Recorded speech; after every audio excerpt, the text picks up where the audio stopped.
Hi guys, welcome back to another video. Today I wanted to make a tutorial on how to use TouchDesigner to generate your first scope visual. Now, this is all in real time, and we're using TouchDesigner to communicate a visual with scope. A few things that I wanted to teach you guys was, number one, how to download and install NDI out, how to download a fairly simple depth map, and also how to prompt. All three of these things are the only things that you need to do to get a nice looking, high quality, consistent visual that is in real time using scope. Now, another thing that I wanted to do was also go through the correct parameters that you'll need to use for your first startup so that you can instantly get a very nice visual without needing to restart the timeline. So yeah, let's begin. The first thing that we'll need to do is to get scope running on our machine. If you have a 5090 or higher, then you can run this locally. But if not, like me, you'll need to run this on a cloud. I'll be using RunPod, and in our docs, you'll be able to learn all of the methods on how to create your first instance of scope. If you scroll down to step 1, you'll be able to install. And I would highly suggest you clicking on RunPod if you want to follow along with me. There's already a video, and to be honest, it's pretty easy. And all you really need to do is get a Hugging Face token that you can input into the RunPod environment variables. Now, there is one thing that I've noticed from my usage. The RTX 5090 is probably the best that you'll get for your price. It runs long live, the smallest model, very fine, and it generates really good visuals. When choosing your GPU, something that is important to do is to go into the additional filters and select the correct CUDA version. Filter by 12.8 because all instances of scope use CUDA 12.8. I'm just gonna go ahead and click on my RTX 5090, and then I'm going to change my template to the Daydream template, just like so, right there. And we're just gonna click on demand and deploy it. Now, as it's loading up, what we can do is, well, keep an eye on this to make sure that everything is running. If it doesn't look like this, don't worry. Sometimes it will not have a loading bar, but as long as the logs are updating live, that means that scope is currently getting set up. You'll know that your pod is ready to go once you get that green dot. But before we do anything else, what we'll need to do is we'll need to edit the pod and upload our environment Hugging Face token. So if you haven't gotten one, make sure to check out the docs, like I said before, on how to install the cloud version. But all you got to do is add an environment variable, and then I have mine saved like so. And then you can save. Once you're there, give it another 30 seconds or so because it'll just have to restart once again. And then what we can do is we can go into the connect. Once you're in the connection tab, all you got to do to open up scope is to just press the 8000 like so. Once we're here, what we'll need to do is we'll need to download the video model long live and then also make sure that all of our parameters are set correctly. After that, we can go and change our video input, our prompts, all of the different parameters. So the first thing that we're going to do is we're going to go and change our input mode into video like so. Then what we can do is we're just going to keep it as the file for default, and we'll set up the NDI afterwards. But what we need to do is we'll need to turn on VACE, and then we'll also need to use input video on.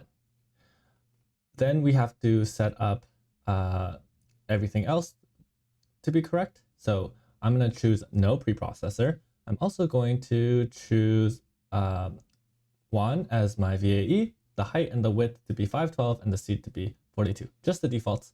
And what we can do is we can press start.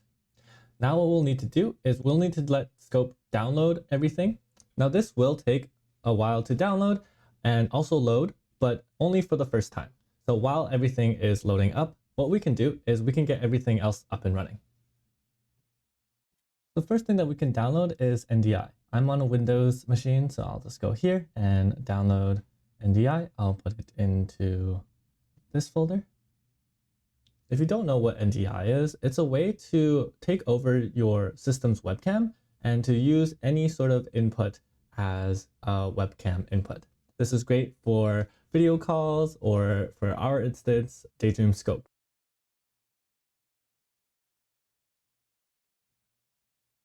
Okay, so to set up NDI, we're just going to go through all of the installation data, and I'm going to just install it into my system.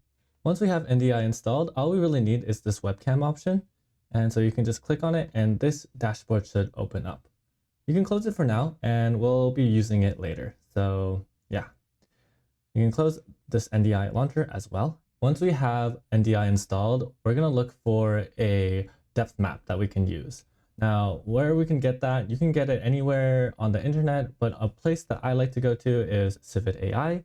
It's a place where you can get a lot of AI generated assets and also LoRa's. So for this tutorial, we're just going to search up depth map. And you'll already see just a bunch of different depth maps. Scroll down, anything black and white will be good because they're just gradients to show how far or away something is. And yeah, I'm going to download, let's say this one right here.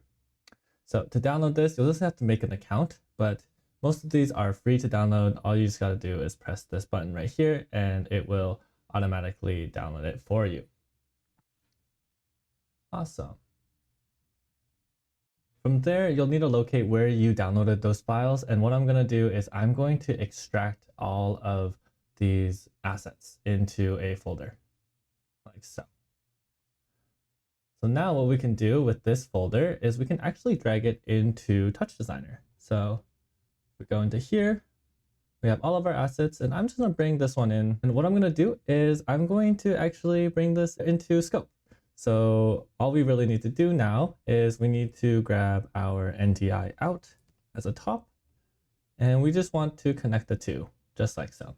The source name is TouchDesigner, and so what that means is if we go into our NDI webcam right here, you'll see that we have a bunch of options, no source selected, so we just want to click right here, and then we should be able to find it under our PC as TouchDesigner, just like that. Awesome. So now with our visual loaded up into our webcam, what we can do is we can close this and then head back to Scope. Like so. And you'll see that our visual is running. And what we can do is we can pause and reset and delete. And what we'll be needed to do is to change our file into camera source. Like so. And so with that happening, what we'll be prompted with is the permission to use our webcam as a video. What we'll need to do is we'll need to find which NDI video camera we loaded in. And then I like to press allow this time so that I can choose which webcam to load in every single time. So, and yeah, now that we have our visual loaded in, what we can do is we can scroll down here to look at our prompt. So to help with prompting, Daydream has actually written documentation with LongLive for how to best prompt the video model. So if we scroll down here, what we can do is we can actually just copy all of this information here and paste it into ChatGPT and then say, use the information above to generate a prompt that describes a mossy organic structure that feels alive.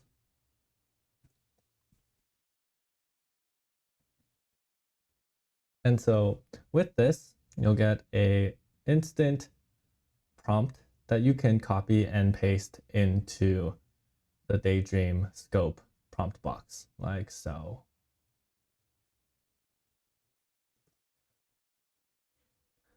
So we just have to scroll down here, and in this prompt box right here, clear any existing prompt and just paste it in. And now finally, with all of that information done, what we can do is we can just press play.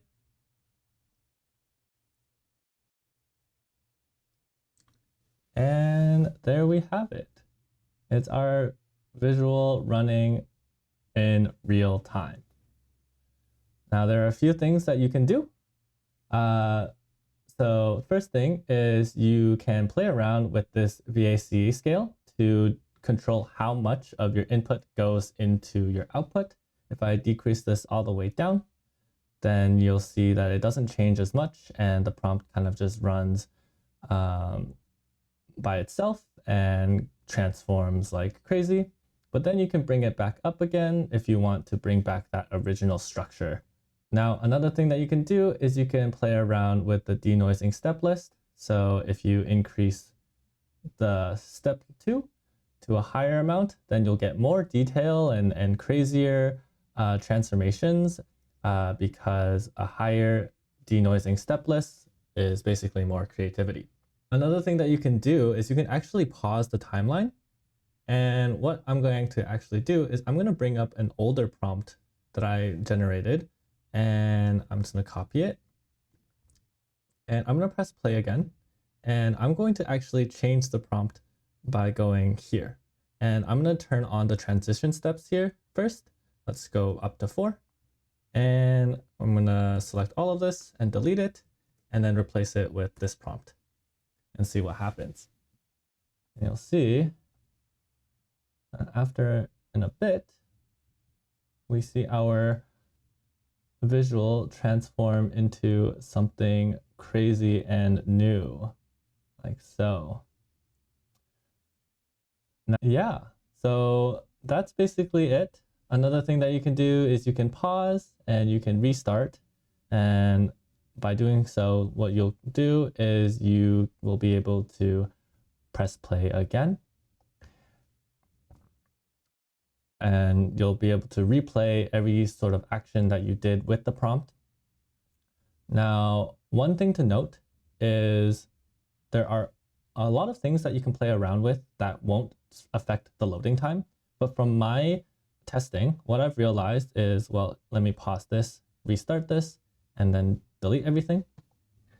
A few things that you shouldn't try to play around with too much unless you are willing to wait are the height, the width, the seed, the preprocessor, adding LoRa's, and turning off VACE. All of these will require scope to load up and take a bit longer to have an initial startup for your visual. So just be mindful of that. So yeah, hope this helped for a first TouchDesigner X scope project. In the future, I will teach you guys how to generate your own devs maps using geometry scenes. And I'm learning this as I go. So if you make any discoveries, please let me know. And yeah, in the future, we'll get into LoRa's and using different types of control inputs to get interesting visuals. But for now, I'll see you in the next one.